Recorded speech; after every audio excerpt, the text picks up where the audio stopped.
தியானிப்பதற்காக தெரிந்து கொண்ட வேத பகுதி 1 தீமோத்தேயு 1ஆம் அதிகாரம் அதனுடைய 2 முதல் 4 வரை உள்ள வசனங்கள்.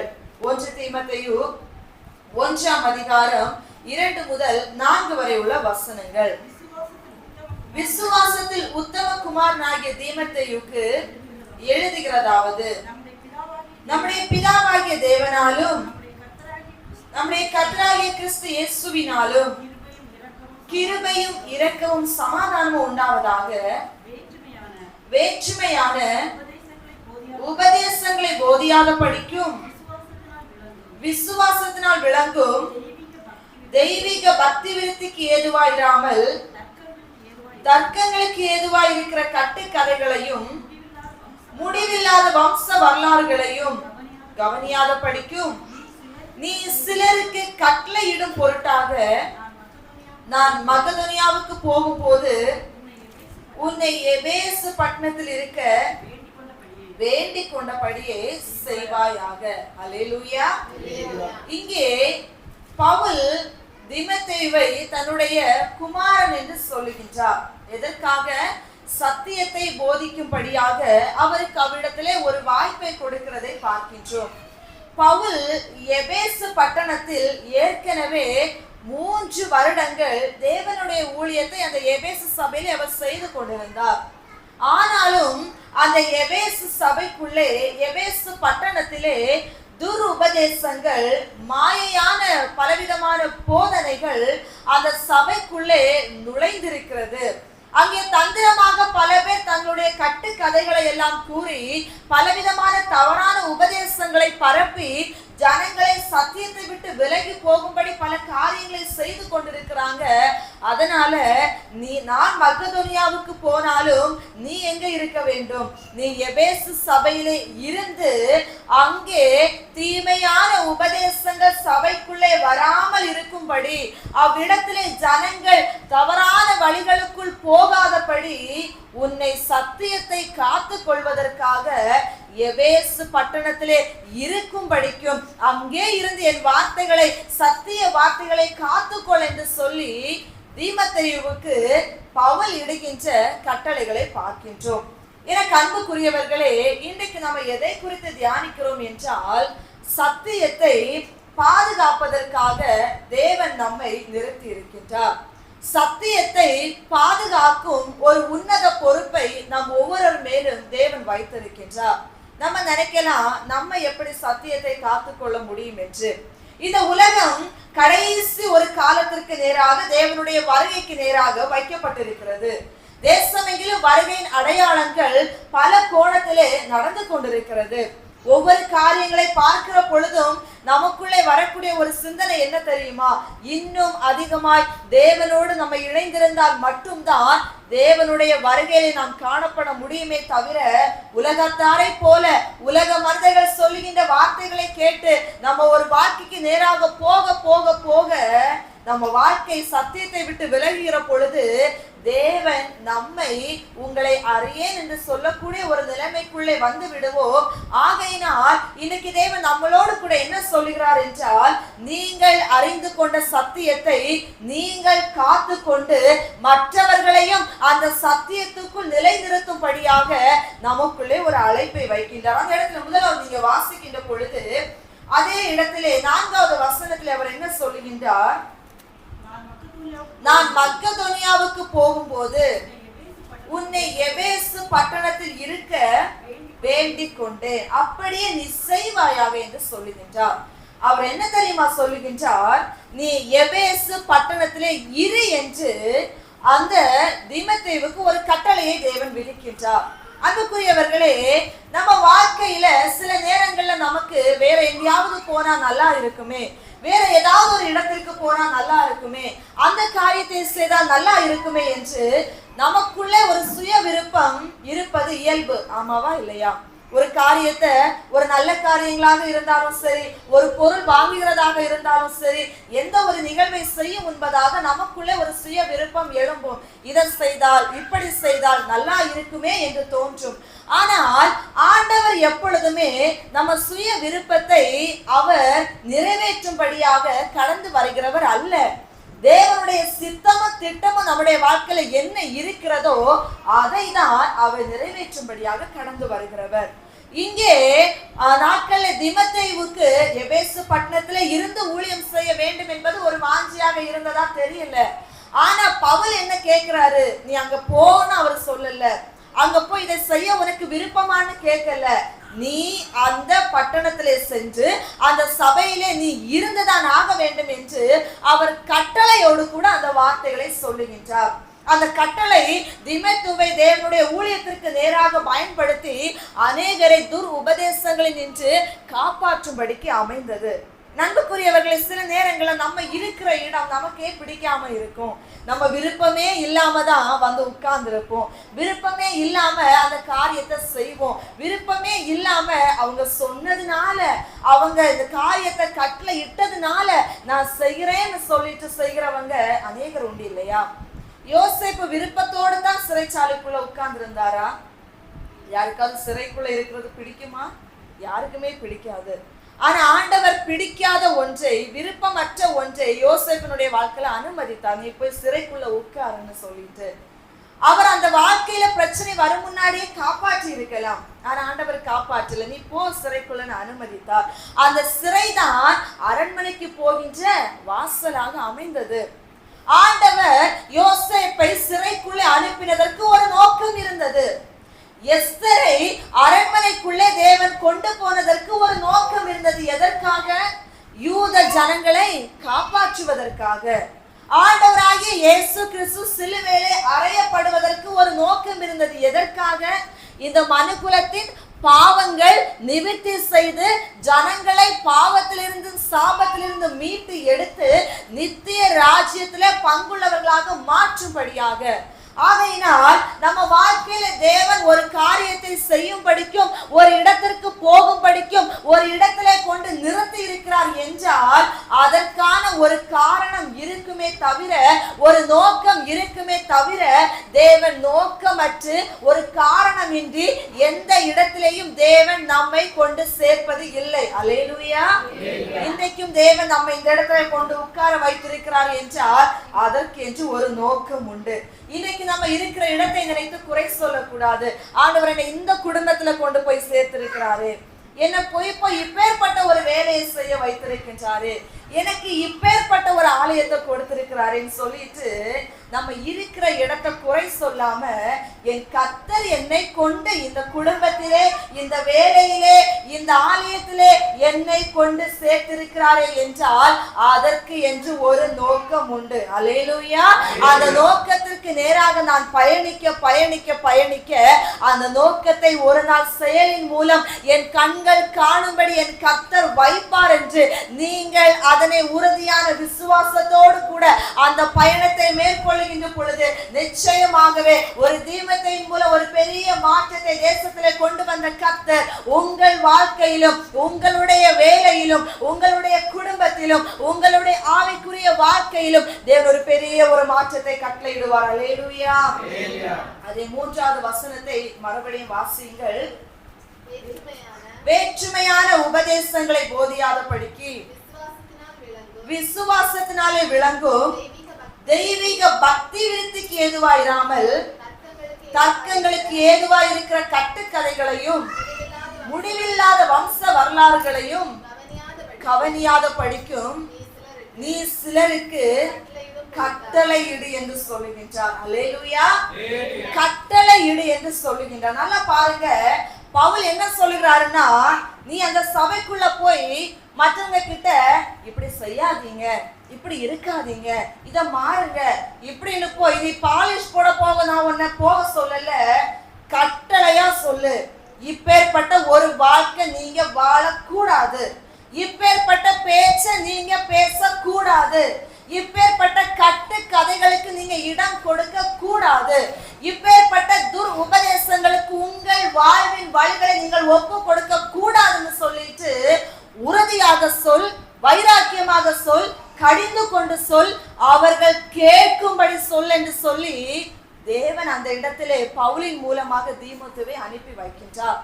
எனக்கு அன்புக்குரியவர்களை ஒன்று சொல்லட்டுமா, சத்தியத்திற்காக எப்பொழுதுமே சமரசம் பேச்சுக்கு இடமே கிடையாது. சத்தியம் சத்தியம்தான். ஏனென்றால் சத்தியத்தை அறிகின்ற பொழுது ஒரு மனுஷன் விடுதலையை பெற்றுக் கொள்கின்றான். சத்தியத்தின்படி வாழாத ஒரு வாழ்க்கை வாழ்ந்து என்ன பிரயோஜனம் என்று வேதம் நம்மை பார்த்து கேள்வி எழுப்புகிறது. நான் இயேசுவை அறிந்திருக்கிறேன் என்ற உடனே பரலோகம் வைக்கப்பட்டிருக்கிறதா நமக்கு என்று? இல்லவே இல்லை. ஞானஸ்தானம் எடுத்து விட்டேன், பரலோகத்தில் இடம் உண்டு என்று ஆண்டவர் சொல்லி இருக்கிறாரா? இல்லை. ஞானஸ்தானம் எடுத்துக்கொண்டு விட்ட உடனே, பந்தியிலே கலந்து விட்டு கொண்ட உடனே நான் தேவனுக்கு காணிக்கை கொடுக்கிறேன் என்பதாலோ, எல்லா வாரங்களிலும் தேவனை ஆராதிக்க வருகிறேன் என்பதினாலேயோ பரலோகத்தில் எந்த ஒரு மனிதனுக்கும் தேவன் இடத்தை ஆயத்தப்படுத்தவே இல்லை என்பது வேதத்தின்படி ஆழமான நிச்சயம். என் அன்புக்குரியவர்களே, எந்த மனிதன் ஒருவன் ஆவியினாலும் ஜனத்தினாலும் மறுபடி பிறக்க வேண்டும் என்று சொல்லி இருக்கின்றார். மறுபடி பிறக்கிற அனுபவம் என்ன? தன்னுடைய மாமிசத்தின் சுய இச்ச வாழ்க்கையை சாகடித்து ஆவியினாலே தேவனுடைய வார்த்தைகளுடைய சத்திய வழிகளுக்கு தன்னை ஒப்பு கொடுத்து, தன் வாழ்க்கையிலே புயல் அடித்தாலும், காற்றடித்தாலும், பிரச்சனை வந்தாலும், இழப்பு வந்தாலும், நஷ்டம் வந்தாலும், பாடுகள் வந்தாலும், வியாதிகள் வந்தாலும், எதிர்ப்புகள் வந்தாலும், யார் ஏளனம் செய்தாலும், வறுமை என்கின்ற ஒரு சூழ்நிலை உங்க வாழ்க்கை தள்ளப்பட்டாலும் நான் சத்தியத்திற்காக நிற்பேன் என்று எந்த மனிதன் தேவனை உண்மையோடு ஆவியோடு உண்மையோடு சேவிக்கின்றானோ, சத்தியத்தின்படி வாழ தன் வழிகளை ஒப்பு கொடுக்கின்றானோ, அவன் தான் தேவனுடைய நித்திய ராஜ்யத்துக்கு சொந்தமாக்கப்படுவானே தவிர, பரவாயில்லை இந்த விஷயம், இதெல்லாம் இப்ப இருக்கிற பிள்ளைங்க செய்கிறது தான், இப்ப இருக்கிற பிள்ளைங்க இந்த மாதிரிதான் இருக்கிறாங்கன்னு சொல்லிட்டு பேச ஆரம்பிச்சீங்கன்னா நீங்க சத்தியத்திற்குள்ள இல்லை இல்லை என்பது வேதத்தின்படி 100% உண்மை. என் அன்புக்குரியவர்களே, ஆண்டவர் அந்த காலத்துக்கு ஒரு மாதிரி ஒரு பேச்சையும், இந்த காலத்துக்கு ஒரு மாதிரி ஒரு பிரசங்கத்தையும் ஆண்டவர் பேசி யாரிடம் அவர் சொல்லி இருந்தார்? இந்த கால பிள்ளைங்க இப்படிதான் இருப்பாங்க, இந்த காலத்துல குடும்பம் இப்படிதான் இருக்கும், இந்த காலத்துல இருக்கிறவங்க இதைதான் செய்வாங்க என்று நம்ம யார் பேச தொடங்கினது? வேதம் சொன்னதா? இல்லை, மனிதர்கள் தான் சொன்னாங்க. இந்த காலம் இந்த காலம் இந்த காலம்னு சொல்லி சொல்லி வேதத்துல இருந்த ஆதி அன்பை ஜனங்கள் இழந்து போனாங்க. எபேசு சபையிலே அது வேதனையோடு கூட வெளிப்படுத்துற விஷயத்துல சொல்லப்பட்ட வார்த்தை உண்டு, ஆதில இருந்த அன்பை விட்டா என்று உன் பேரில் எனக்கு குறை உண்டு என்று ஏன் சொன்னார்? என் அன்புக்குரியவர்களே, சத்தியமாகிய வசனம் போதிக்கப்பட்ட பின்பும் தன் வாழ்க்கையில வந்த கட்டுக்கதைகள், வம்ச வரலாறுகள் எப்படியெல்லாம் ஜனங்கள் போதித்தாலும் இயேசுவை தானே சொல்லுகிறாங்க என்று தங்கள் காதுகளை இன்னைக்கு விரிவாய் திறந்து வைத்து அங்கே சத்தியம் இருக்கிறதா, தேவ ஆவியானவருடைய நடத்துதல் இருக்கிறதா, வேதத்தின்படிதான போதிக்கிறாங்க, எதையுமே பார்ப்பது இல்லை. அங்கு தேவனை ஆராதிக்கிறாங்க என்று சொல்லிட்டு வெளிப்புற ஒரு போர்வையை மாத்திரம் இன்னைக்கு பார்த்து கொண்டு எத்தனை ஆடுகள் வழி தப்பி சென்று கொண்டிருக்கிறாங்க, எத்தனை ஆடுகள் நரகத்துக்கு நேராக சென்று கொண்டிருக்கிறாங்க, எத்தனை ஆடுகள் தன்னுடைய சுய வழிகளிலே வாழ்ந்து எனக்கு தேவன் தான் இதை காட்டினார் என்று வழிமாறி சென்று கொண்டிருக்கின்றார்களே. காரணம் என்ன? துருபதேசங்கள், தவறான போதனைகள் ஜனங்களை வஞ்சித்துக் கொண்டிருக்கிறபடினாலே இங்கே பவுல் சொல்லுங்க, தீமோத்தேயுவே நீ போ, அங்க போய் சமரசம் பேசணும்னு நான் விடல, பாலிஷ் போடனா உன்னை விடல, இவங்க எனக்கு ரொம்ப முக்கியமானவங்க, அவங்க கிட்ட நான் கொஞ்சம் அன்பா தான் பேசணும், அப்படி நான் உன்னை விடல. எப்பேற்பட்ட உயர்ந்தவனோ தாழ்ந்தவனோ ஏழையோ பணக்காரனோ யாராக இருந்தாலும் போய் சொல்லு, உன் வாழ்க்கை நீ சத்தியத்துக்கு நேராக காத்து கொள்ளாவிட்டால் உன் முடிவு இப்படிதான் இருக்கும் என்று எல்லோருக்கும் ஒரே நியாயம் என்பதை வேதத்தின்படி நீ போதித்து கட்டளை இடு என்று சொல்லி அனுப்பி வைத்தார் தீமோத்தேயுவை. இன்னைக்கு நம்ம வாழ்க்கை சத்தியத்திற்கு சாதகமாக இருக்கிறதா? என் அன்பு ஜனமே, எந்த அளவிற்கு சத்தியத்தை இன்னைக்கு நம்ம உறுதியாய் நின்று நம்ம வாழ்க்கையில செயல்படுத்தி கொண்டிருக்கின்றோம்?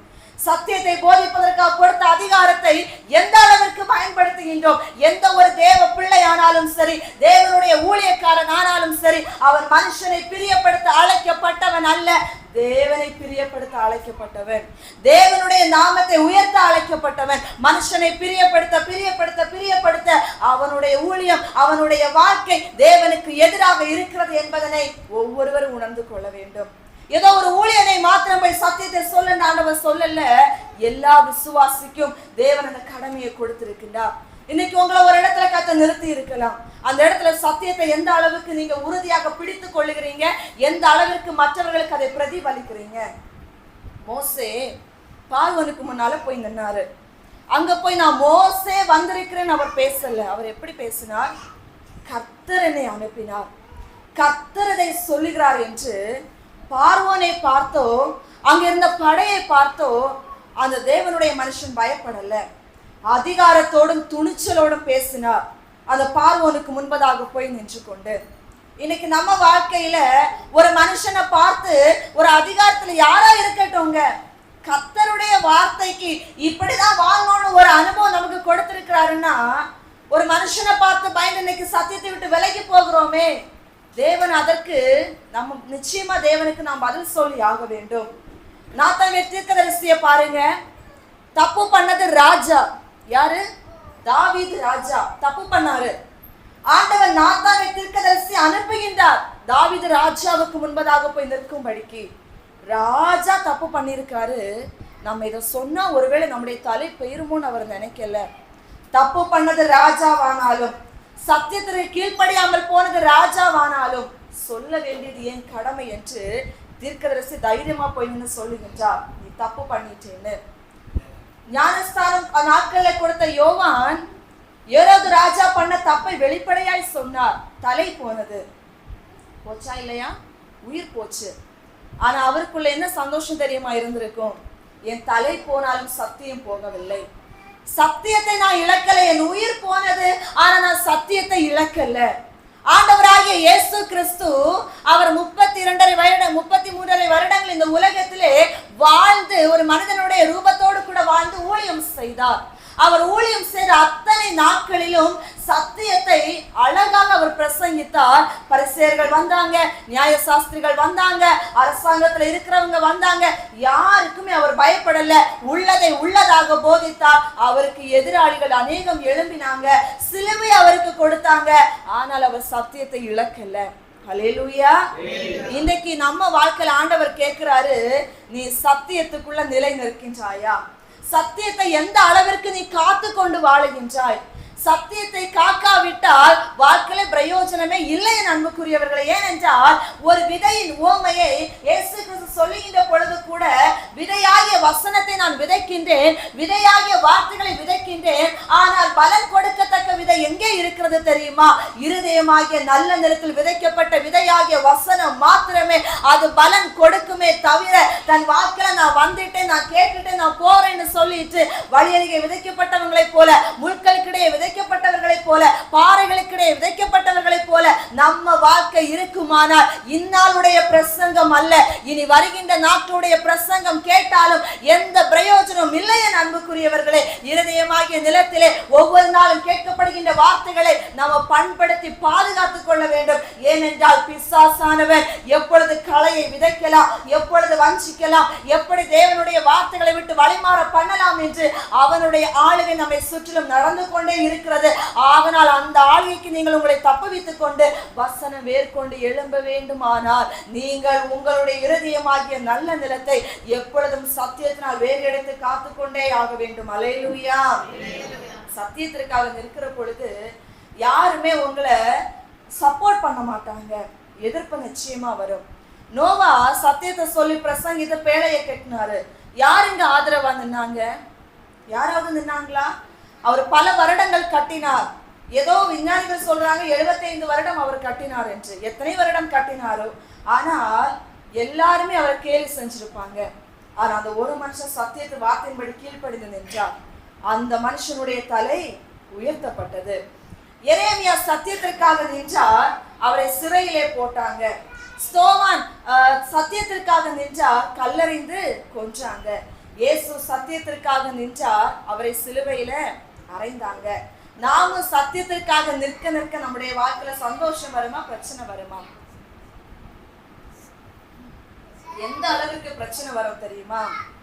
ஒரு மனுஷன் கூட கூட நிக்க மாட்டாங்க. இயேசு கிறிஸ்துவுக்கு 12 சீடர்கள், ஆனா அன்பான சீடனே தெரியாதுன்னு சொல்லிட்டாங்க இல்லையா? அதே போல எந்த அளவிற்கு ஒரு மனுஷன் சத்தியத்திற்காக நிற்கிறானோ அந்த அளவுக்கு அந்த மனுஷனை உலகம் எதிர்க்கும், சொந்தங்கள் நிராகரிக்கும், நண்பர்கள் விலகி போவாங்க. எல்லாருமே இவங்களை ஏதோ ஒரு வித்தியாசமான பிறவியா இருக்காங்களே, இவங்க எல்லாம் நமக்கு சரியாக நம்மை விட்டு ஓடியே போயிடுவாங்க. ஆனா உங்க கூட கடைசி வரை ஒரு மனுஷர் ஒருவர் இருப்பார். யாருன்னு சொல்லுங்க? இயேசு கிறிஸ்து நம்ம கூட இருப்பாருங்க. ஆகையினால என்னதான் பிரச்சனை வந்தாலும் சத்தியத்தை மட்டும் விலகி ஓடாம, சத்தியத்தை நிராகரிக்காம, சத்தியத்திற்காக உறுதியாக நில்லுங்க. ஆண்டவர் உங்களோடு கூட இருந்து பெரிய காரியங்களை செய்வார். அல்லேலூயா. மனுஷனுக்கு பயப்பட்டால் சத்தியத்திற்காக நிற்க முடியாது. நீதிமொழிகள் 29ஆம் அதிகாரம் 25வது வசனத்தை வாசிங்க. நீதிமொழிகள் 29:25.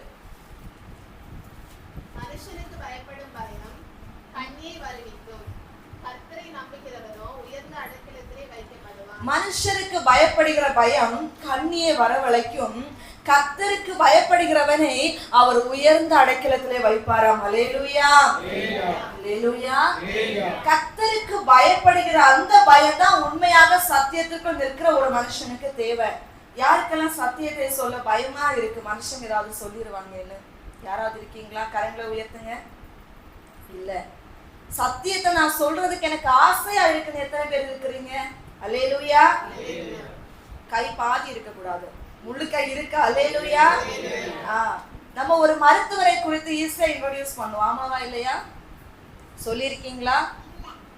இந்த ஹாஸ்பிட்டல், இந்த டாக்டர், இந்த ஸ்பெஷலிஸ்ட் நம்ம சொல்லி இருக்கிறோமா இல்லையா? ஈஸியா இன்ட்ரோடியூஸ் பண்ணுவோம். ஏன்? எதனால? அதை பத்தி சொன்னா நம்மளை யாருமே தப்பா நினைக்க மாட்டாங்க. ஏன்னா நம்முடைய இந்த உலக பிரகாரமான மனுஷங்களை பெருமையா பேச நமக்கு வழக்கமா போயிட்டு.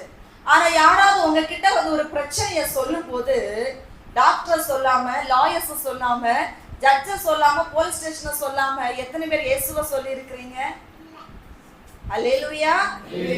சொல்லி இருக்கீங்களாங்க? ஏன்னா இந்த உலகத்திலேயே மருத்துவரை படித்ததும் லாயர்ஸ், ஜட்ஜ், போலீஸ் ஸ்டேஷன் என்ன இருந்தாலுமே இதெல்லாம் யாரோட கண்ட்ரோலுக்கு கீழே இருக்கு? மனுஷனுடைய ஞானத்துக்கு கண்ட்ரோல் கீழே தான் இதெல்லாமே இருக்கு. ஒரு நாள் ஒரு பிரச்சனை வந்துச்சுன்னா அவங்களுக்கு அதை தீர்ப்பதற்கான வழி தெரியாது. ஆனா எல்லாவற்றுக்கும் காரண கர்த்தர் யாரு? நம்ம ஆராதிக்கிற தேவன். அவரை சொல்லுங்க. என்ன பிரச்சனை இருந்தாலும் அவரை இன்ட்ரோடியூஸ் பண்ணுங்க. சத்தியத்தை சொல்லுங்க. சத்தியத்துக்காக சத்துருவானாலும் பிரச்சனை இல்லை. அல்லேலூயா.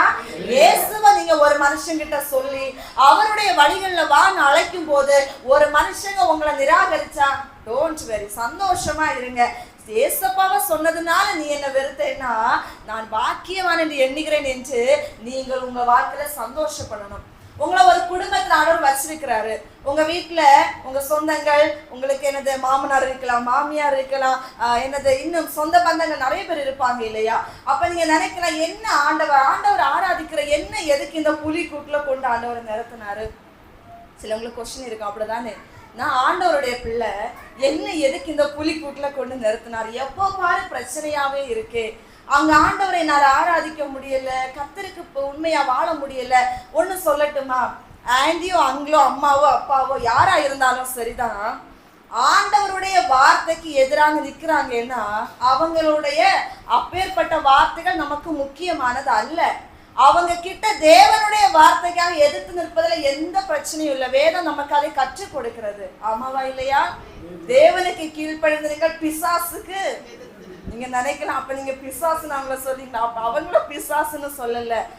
ஆண்டவருடைய வார்த்தையை தவறாக ஒரு மனுஷன் சொல்லுகிறான்னா, தேவனுடைய போதைகளை கை கொள்ள விடாமல் ஒருத்தன் தடுக்கிறான்னா அவன் வலு சர்ப்பமாகிய பழைய பாம்பாகிய அவனாகத்தான் இருப்பான், ஆமாவா இல்லையா? அவன் தான் வந்து குழப்பி விடுவான். இங்க போகாத, அதை செய்யாத, இப்படி இருக்காதுன்னு அவன் தான் உள்ள இருப்பான். ஆகையினால அவங்க சொல்லுகிற கேட்க வேண்டிய அவசியம் இல்லை. என் வாழ்க்கையில திருமணமான அந்த நாட்கள்ல என் வீட்டுல அவங்க என்ன சொல்லுவாங்கன்னா, குழந்தை பிறந்த பிறகா இருக்கிற அதற்கு முன்னாடி இருக்கலாம், இந்த டைம்ல நீ வெளியே போக கூடாதுன்னு சொல்லுவாங்க. ஏன்னு கேட்பேன். அப்படி போனால் பட்சிகள் மேல பறக்கும், கடந்து போறதுனால பிரச்சனை வரும். பிரச்சனை இல்லை, இப்பதான் நல்ல காற்று வெளியே அடிக்கு, நான் வெளியே தான் போவேன்னு சொல்லுவேன். அப்புறமா நமக்கு இந்த சாப்பிட்டுட்டு சிலவங்களுக்கு டைஜஷன் ப்ராப்ளம் இருக்கும், அப்படித்தானே? இங்க மேல இருந்து வாமிட்டிங் வர மாதிரி ஒரு ஃபீலிங் இருக்கும். அதை கொஞ்சம் ஆண்டவருக்குள்ள இல்லாத பிள்ளைங்க என்னன்னு சொல்லுவாங்க? என்ன கிடைத்திருக்கிறதுன்னு சொல்லுவாங்க? கொதி கிடைத்திருக்கிறதுன்னு சொல்லுவாங்க. அப்போ ஒரு நாள் என்னுடைய கணவனுக்கு எந்த பிரச்சனை இருந்தது. உடனே என்னுடைய மாமியார் என்ன பண்ணாங்கன்னா, அவங்களுக்கு தெரிஞ்ச சில என்னதோ வித்தைகள் எல்லாம் எடுத்துக்கொண்டு வந்தாங்க. இதை பண்ணி இது சரியாகும், அப்ப நான் விடவே மாட்டேன். உங்களுக்கு என்ன வேணாலும் பண்ணுங்க, வேதத்துல இது கிடையவே கிடையாது, இப்படி ஒரு காரியம் செய்யவே கூடாது, நான் என்னுடைய புருஷனுக்கு இதை பண்ண விட மாட்டேன். அப்புறமா என்னுடைய அங்கிள் வந்தாங்க, அவர் அதை விட பாவம், அவர் நல்லா சொன்ன, முடியவே முடியாதுன்னு டோரே க்ளோஸ் பண்ணிட்டேன். முடியாது, வேதத்துல இப்படி ஒரு காரியம் இல்லை. ஒரு நாள் நாங்க அஞ்ஞானிகளா இருந்தோம், ஆண்டவருடைய வேதத்தை அறியாதவர்களா இருந்தோம், நாங்க செஞ்சோம் இந்த தப்பை. ஆனா என்னைக்கு தேவனுடைய சத்தியத்தை அறிந்தோமோ அன்று முதல் இந்த காரியத்தை நாங்கள் விட்டு விட்டோம்.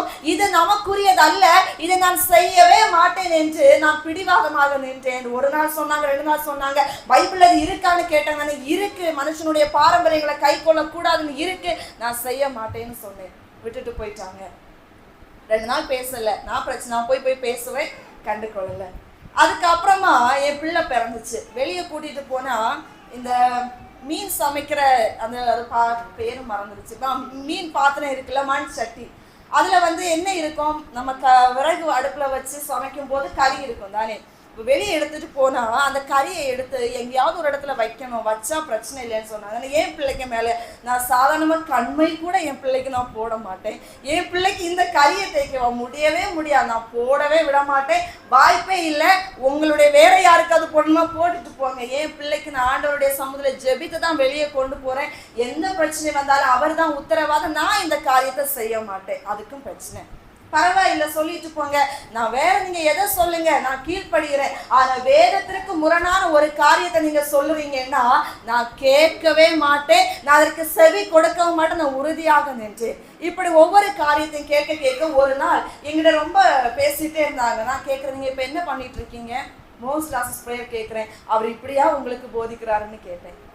டெய்லி அந்த ப்ரேயர் கேட்குறீங்களே, அவங்க இதை குறித்து சொல்லலையே, ஆனா உங்களுடைய வார்த்தை இப்படி வாழ்க்கை இருந்து விட்டு இதை கேட்பதினாலே இதை செய்வதனாலேயோ என்ன பலனை நீங்க பெற்றுக்கொள்ள போகிறீங்க?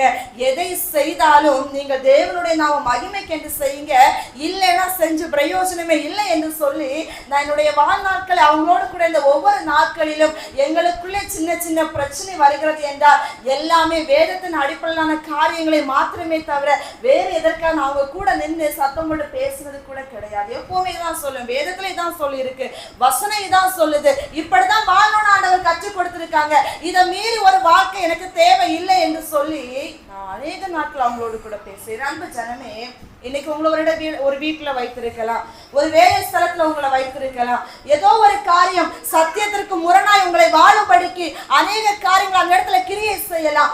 யார் சொன்னாலுமே சத்தியத்தை மாத்திரம் விட்டு கொடுத்து போகிற ஒரு வாழ்க்கைக்கு நீங்க உங்களை விட்டுட்டீங்கன்னா, சத்தியத்திற்கு சமரசம் பேசுகிற ஒரு அனுபவத்துக்குள்ளே போனீங்கன்னா உங்க வாழ்க்கை டேஞ்சரா மாறும். எச்சரிக்கை, உங்க வாழ்க்கை ஆபத்து வர நிச்சயமாக எச்சரிக்கை. ஏன்னா வேத வசனம் தான் நம்முடைய வாழ்க்கையில முதன்மையான ஒரு ஆகாரம். அது இல்லைன்னா அந்த வாழ்க்கையை நம்ம விட்டு கொடுத்தோம்னா அதுக்கப்புறம் திரும்ப அந்த பழைய ஒரு இடத்துல கொண்டு வந்து நிறுத்துவதற்கு மிகுந்த கஷ்டப்பட வேண்டியது இருக்கும். அல்லேலூயா, சத்தமா சொல்லுங்க அல்லேலூயா.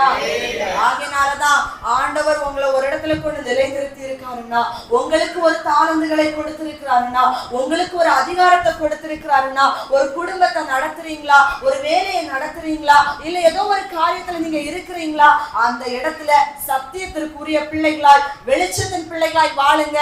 கர்த்தர் உங்களோட இந்த கீழே மறுபடியும் வாசிங்க அந்த 3வது வசனத்தை. வேற்றுமையான உபதேசங்களை போதியாத படிக்கும் தெய்வீக பக்தி விருத்திக்கு ஏதுவா இராமல் தர்க்கங்களுக்கு ஏதுவா இருக்கிற கட்டுக்கதைகளையும் முடிவில்லாத வம்ச வரலாறுகளையும் கவனியாத படிக்கு நீ சிலருக்கு கட்டளை இடையே ஆண்டவர் சொல்லுகின்றார். அல்லேலூயா. பொய்யான உபதேசங்கள், வேற்றுமையான உபதேசங்கள். அங்கே பவுல் சொல்லுகிற பொழுது நீ முதல்ல அங்க போய் அங்க ஃபர்ஸ்ட் ஜனங்களை நீ அதிகமா கூட்ட அவர் சொல்லல. அங்க பலவிதமான காரியங்களை நீ மேம்படுத்த சொல்லல. ஒரு புதிய ஒரு ஆலயத்தை இடிச்சு கட்டு அவர் அதை சொல்லல. முதல்ல போய் ஜனங்களை நீ மனம் திரும்ப சொல்லு. அவங்க மனம் திரும்பினால் ஆத்துமாக்கள் வெளியே தானாக கடந்து வருவாங்க. நம்மை பார்க்கிறவங்க யாருங்க பார்க்கணும்? யாரை பார்க்கணும்? இயேசுவை பார்க்கணும். பார்க்கிறாங்களா? இன்னைக்கு நம்மை பார்க்கிறவர்கள் இயேசுவை பார்க்கும்படி நம்முடைய வாழ்க்கை இருக்கிறதா? என் அன்புக்குரியவர்களே, அழகா நாங்க அவர் சொல்லுகின்றா, நீ போய் அவங்களை இப்பேற்பட்ட கதைகளை விட்டு கேட்காதபடிக்கு நீ கட்டளை போடு என்று. இன்னைக்கு நான் எந்த ஒரு ஊழியக்காரரையும் நான் குறிப்பிட்டு பேச விரும்பல. ஆனால் இன்னைக்கு சில செய்திகளை கேட்கின்ற பொழுது ரொம்ப சிரிக்க வைக்கிறாங்க. கேட்டிருக்கீங்களா அப்பேற்பட்ட பிரசங்கங்கள்? கேட்டு இல்லையா? கேட்கும்போது ரொம்ப சிரிக்க வைப்பாங்க, ரொம்ப காமெடி பண்ணுவாங்க. நமக்கு அதை கேட்கிற பொழுது இன்னும் கேட்டால் நல்லா இருக்கும் என்று தோன்றும். எப்பேற்பட்ட கதைகள் அவைகள்? கட்டுக்கதைகளை பேசி நல்ல என்டர்டெயின் பண்ணி இன்னைக்கு அப்பேற்பட்ட ஊழியங்கள், அப்பேற்பட்ட போதனைகள் நிறைய இருக்கு, நான் பார்க்கின்றேன். நீங்க அதுல இருந்து என்ன சத்தியத்தை அறிந்தீங்க? யோசிச்சு பார்த்திருக்கீங்களா? நமக்கு தூக்கம் வராம ஜாலியா இருக்குன்னு நம்ம கேட்கிறோம், ஆனா உள்ளுக்கு அங்க என்ன கிரியை செய்து யாருமே இன்னைக்கு அலசி பார்ப்பதில்லை. விருப்பப்படி பல வார்த்தைகளை போதிக்கிறாங்க. இன்னும் சில பேர் மேடையில நின்று கொண்டு எனது ஃபுல் பேண்ட் கூட போடல, ஹாஃப் பேண்ட் போட்டுட்டு ஷூ போட்டுட்டு இன்னைக்கு நடனம் ஆடுறாங்க. அவங்க சொல்ல நாங்கள் இயேசுவை தான் உயர்த்துகின்றோம், இயேசுவை தான் ஆராதிக்கிறோம். கீழே ஒரு கூட்ட வாலிபர்கள் ஆத்துமாக்கள் நின்று கொண்டு அங்க கலர் கலர் லைட்டிங்ஸ் போட்டுட்டு விசில் அடிச்சுட்டு அவங்களும் நாங்க ஆராதிக்கிறோம்னு பாடுறாங்க. அந்த இடத்துல எந்த இயேசு கிறிஸ்து வருவாரு சொல்லுங்க? பிசாசு தாங்க வருவான் அந்த இடத்துல. ஆண்டவர் கிரியை செய்ய முடியுமா? அதை சந்தோஷமா கேட்டு கைத்தட்ட ஒரு கூட்டம், அதற்காக பின்னணியில ஓட ஒரு கூட்டம். என்ன அழகாக இருக்கிறது? ஆமாங்க, அழகா தான் இருக்கும். ஏன்னா ஏவாளும் சொன்னா பார்வைக்கு அழகா இருந்துச்சு, புசிப்புக்கு இன்பமா இருந்துச்சு. ஆண்டவர் நம்மை விட்டு ஒன்றை விலக்கினால் நம்முடைய நன்மைக்காக இருக்கும் என்று உணராமல் கர்த்தர் நம்மை விட்டு நீங்க சொன்ன காரியங்களை இன்னைக்கு நம்ம எடுத்து பிரயோஜனப்படுத்த படுத்த படுத்த நம்ம கடலின் ஆழத்துக்கு நேராக சென்று கொண்டிருக்கிறோம். ஆகையினால் இப்பேற்பட்ட காரியங்களுக்கு நீங்கள் உங்களை இடம் கொடுக்காதபடி, போலியான உபதேசங்களுக்கு இடம் கொடுக்காதபடி, தவறான ஆலோசனைகளை கேட்காதபடி உங்கள் இருதயத்தை, உங்கள் வழிகளை காத்துக் கொள்ளுங்கள் என்று கர்த்தர் இன்னைக்கு நம்மை பார்த்து சொல்லுகின்றார். சிலர் இந்த உலகத்திலே தவறான ஆடம்பரமான சில காரியங்களை செய்து கொண்டு அவர்களும் சொல்லுகிற வார்த்தை, இயேசு வெளித்தோரத்தை பார்க்கிறவர் அல்ல, இயேசு இருதயத்தை பார்க்கிறார், இயேசு இருதயத்தை பார்க்க. நான் சொல்லுகின்றேன், உங்களுடைய இருதயம் தேவனுடைய ஆலயமாக இருந்தால் உங்கள் வெளி தோற்றமும் தேவனுடைய ஆலயமாகத்தானே இருக்கும். ஒருவன் தன் சரீரத்தை கெடுத்தால், ஒருவன் என்னுடைய ஆலயத்தை கெடுத்தால், ரெண்டுக்கும் அர்த்தம் இருக்குங்க. சரீரம் தேவனுடைய, இந்த ஆலயத்தை கெடுத்தால் தேவன் அவனை கெடுப்பேன் என்று சொல்லி இருக்கின்றார். எவ்வளவு ஆழமான வார்த்தை தெரியுமா அது? ஒருவன் என் ஆலயத்தை கெடுத்தால் அவனை நான் கெடுப்பேன். ஆலயமாகி இந்த சரீரத்தை ஒருவன் தீட்டுப்படுத்தி தவறான காரியங்களுக்கு இடம் கொடுத்து, அசுத்தமான காரியங்களுக்கு இடம் கொடுத்து, அசுத்தமான ஆராதனை முறைகளுக்கு இடம் கொடுத்து, அசுத்தமான பல மாற்றங்களை தன்னுடைய சரீரங்களை செய்ய செய்ய செய்ய அவன் தேவனாகிய ஆலயத்தை தீட்டுப்படுத்தி கொண்டிருக்கின்றான். அதற்கு அவன் கணக்கு ஒப்புவித்தே ஆக வேண்டும். அன்புக்குறங்களை ஒன்றுபட்டு சொல்லுகிறேன், நீங்களானாலும் சரி, நானாலும் சரி, நீங்கள் கிரயத்துக்கு கொல்லப்பட்டவங்க, நீங்க கிரயத்துக்கு கொல்லப்பட்டவங்க. மனுஷனுக்கு அடிமைகள் ஆகாதுங்க ஆண்டவர் எச்சரிக்கின்றார். நம்ம ஏதோ சும்மா கிடந்து நம்மள ஆண்டவர் தூக்கி எடுக்கலைங்க.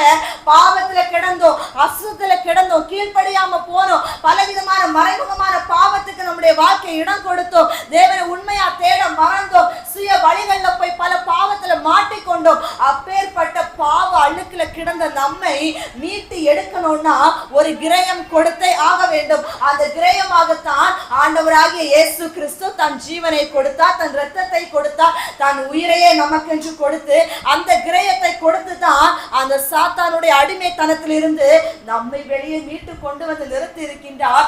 இந்த சத்தியத்தை ஒவ்வொரு நாளும் நினைத்து பார்க்கிற அனுபவம் இருக்கிறதா என் அன்புக்குரியவர்களே? ஏதோ எளிமையா ஆண்டவர் அறிஞ்சிட்டோம், நம்ம கிட்ட எல்லாமே இருக்கு நம்ம நினைச்சிட்டு இருக்கிறோம் இல்லையா? நமக்குள்ள என்ன இருந்தாலும் சரி, சத்தியம் இல்லை அப்படி என்றால் நம்ம வெறுமையாக்கப்பட்டவங்க.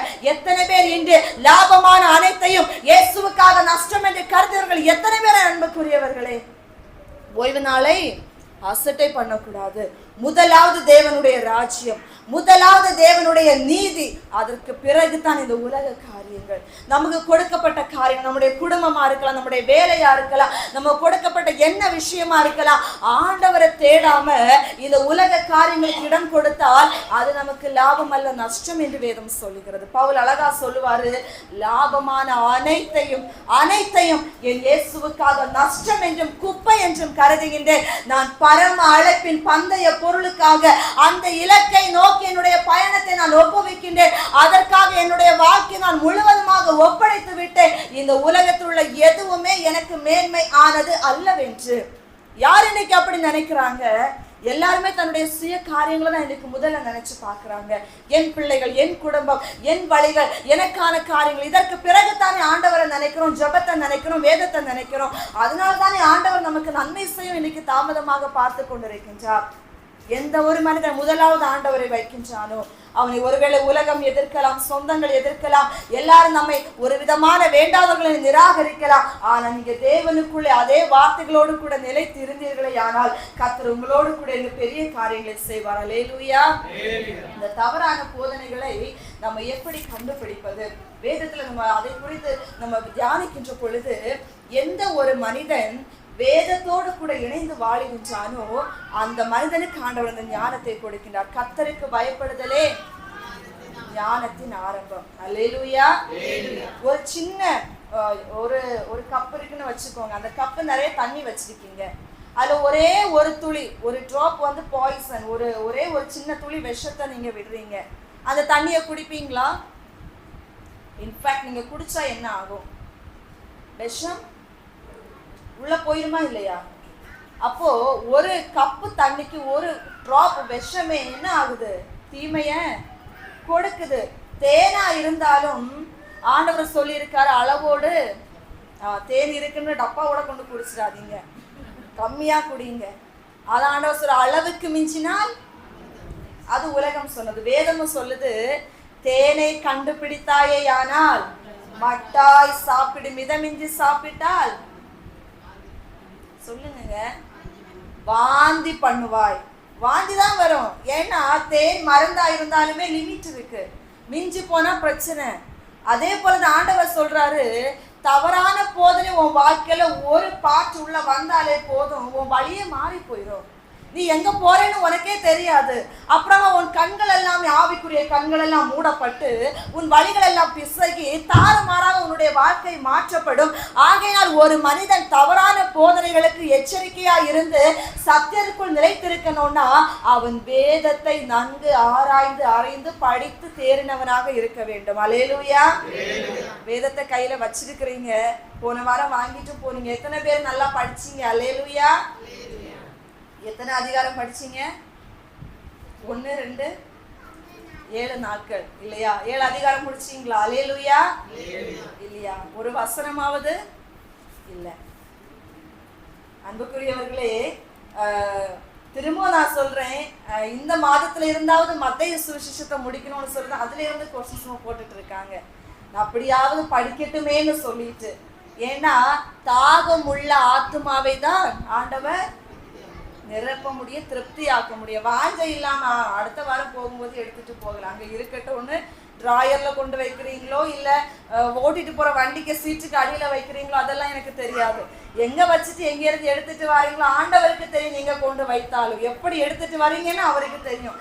என்கிட்ட சொல்றதுனால எனக்கு எதுவும் கிடைக்க போறது இல்லை, என்கிட்ட மறைக்கிறதுனால ஆண்டவருக்கு நீங்க கணக்கு கொடுக்கணும். அதுவும் மாறாத நியாய பிரமாணம் தான். அல்லேலூயா.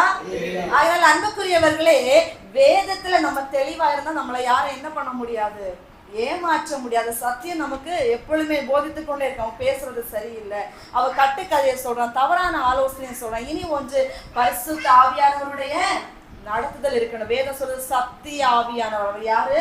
சத்திய ஆவியானவர் உள்ளுக்குள்ள இருந்தா ஒரு மனுஷன் உங்க முன்னாடி பேசும்பொழுதே சொல்லுவார், இவன் பேசுறது சரியான காரியம் அல்ல, இவன் போதிக்கிறது சரியான காரியம் அல்ல, இவன் உங்களை நடத்துகிற பாதை சரியானது அல்லவென்று பரிசுத்த ஆவியானவர் உங்களுக்கு கற்றுக் கொடுப்பார். வேதத்திலே 1 தெசலோனிக்கேயர் 5ஆம் அதிகாரம் 21ஆம் வசனம் சொல்லுது, எல்லாவற்றையும் ஆராய்ந்து நலமானதை.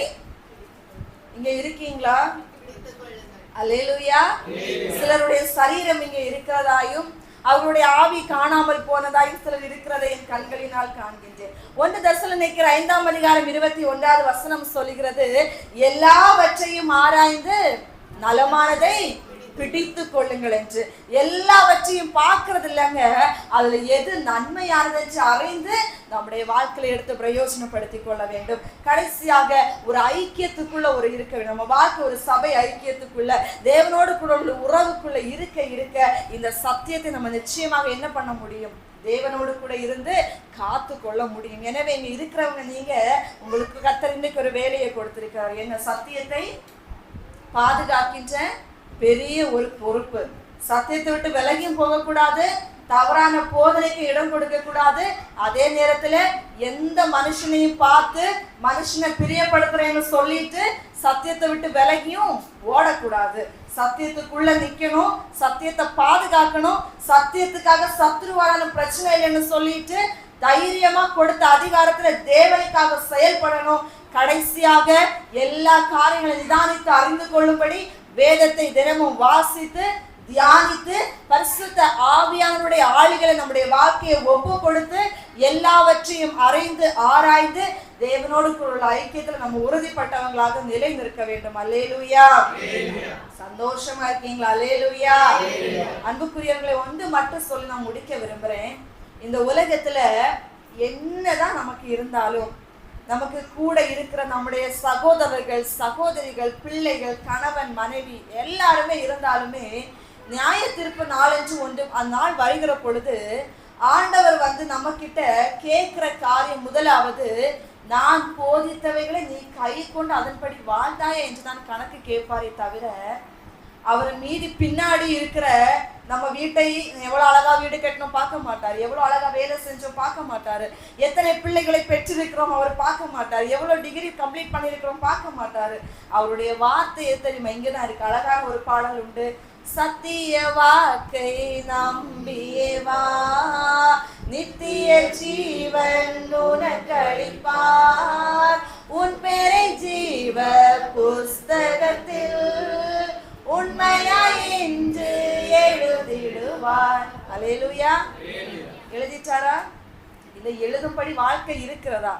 இன்னும் இருக்குன்னு காலத்தை மட்டும் நினைக்காதீங்க. காலத்தை பிரயோஜனப்படுத்துங்க. நாட்கள் பொல்லாதவைகளானதினால், இனி இந்த வசனத்தை எழுப்பி விட்டு சொல்லணும். வாரத்துல ஒவ்வொரு நாளும் ஒவ்வொரு ஆளும் எழுப்பி நின்று சொல்லணும். நாட்கள் பொல்லாதவைகளானதினால் காலத்தை பிரயோஜனப்படுத்திக் கொள்ளுங்கள். எனக்கு வயசு இப்பதான் 30 ஆச்சு, இன்னும் நான் பல நாட்கள் இருக்க போய் நினைச்சீங்கன்னா அடுத்த நாளே ஒருவேளை மேல போக வேண்டியது இருக்கும், நாட்கள் இல்லாம போய்விடும். இப்பதான் 70 ஆச்சு, ஒருவேளை இன்னும் ஆண்டவர் 10 வருஷத்தை கொடுப்பான்னு நினைச்சீங்கன்னா அதுவும் கிடைக்காம போக்கு வாய்ப்பு இருக்கு. அதனால எனக்கு இன்னைக்கு 29, நான் கூட நினைக்க முடியாது பெலத்து 70 கொடுப்பான்னு நினைச்சு வாழ முடியாது. நமக்கு 80 கிடைக்கணும்னு நினைக்க முடியாது. 100 வரை இருப்போமான்னு நமக்கு தெரியவே தெரியாது. சின்ன பிள்ளைங்களோ, வாலிபர்களோ, வயோதிகர்களோ, இளைஞர்களோ, யாருக்கு எப்போ மரணம் என்று தேவனுடைய கரத்தில் இருக்கிற நமது காலங்கள் தேவ கரத்தில் இருக்கிறது என்று தாவீது சொல்லுகின்றார். நிதானித்து கிடைக்கின்ற காலத்தை சத்தியத்திற்குள் வாழ்ந்து கிறிஸ்துவின் ராஜ்யத்தில் பங்கடைய ஒப்பு கொடுப்போம். அதிலே தேவன் பிரியமாயிருக்கிறார். யாவரும் எழுந்து நின்று தேவனுடைய சமூகத்தை நோக்கி நாம் ஜெபிப்போம். எங்களை நேசிக்கிற நல்ல இயேசு சுவாமி, அன்னைக்கு தீமோத்தேயுவை நீங்க பவுலின் மூலமாக அனுப்பினீங்க எபேசு சபையை ரட்சிப்பதற்காக, எபேசு சபையை சத்தியத்தை விட்டு விலகி போக வைக்கிற துர்க்கிரியைகள் நின்று மீட்டெடுப்பதற்காக, உள்ளதை உள்ளதென்று போதிப்பதற்காக, சத்தியத்தை காத்துக் கொள்வதற்காக, ஆத்துமாக்களை அறுவடை செய்வதற்காக. ஆவியானவரை இன்றைக்கு ஒரு வேளை அப்பா நீங்க எங்களை ஒரு இடத்துல கொண்டு வந்து நிறுத்தி இருக்கலாம்ப்பா. ஒருவேளை இந்த சபையில கொண்டு நிறுத்த ஒரு காரணம் உண்டு, என்னை ஒரு குடும்பத்திலே கொண்டு நிறுத்த ஒரு காரணம் உண்டு, என்னை இந்த வேலையிலே கொண்டு நிறுத்த காத்த ஒரு காரணத்தை வைத்திருக்கின்றார். எல்லாவற்றுக்கும் ஒரு நோக்கம் உண்டு, எல்லாவற்றுக்கும் ஒரு காரணம் உண்டு. கேட்கிறேன் அன்புக்குரியவர்களே, உங்க வாழ்க்கையை தேவன் இன்றைக்கு எபேசுல கொண்டு நிறுத்தி இருக்கிறாரோ தெரியாது, ஏன் இந்த சபையில கொண்டு நிறுத்தி இருக்கிறார் அவருக்கு தெரியும், ஏன் இந்த குடும்பத்தை கொடுத்திருக்கிறார் அவருக்கு தெரியும். ஆனால் அவர் காரணம் இல்லாமல் செய்கிறவர் அல்ல. தேவன் உங்களை இருக்கிற சூழ்நிலையை பார்த்து கேள்வியை எழுப்பாம எங்க கொண்டு உங்களை நிறுத்தி இருந்தாலும் சத்தியத்திற்காக நில்லுங்க, சத்தியத்திற்காக நில்லுங்க. சத்தியத்தை உண்மையாய் நீங்க கை கொள்ளுங்க. உங்களை விரோதித்தாலும் சத்தியத்தை கை கொள்ளுங்க, உங்களை அலட்சணமா பேசினாலும் சத்தியத்தை கை கொள்ளுங்க.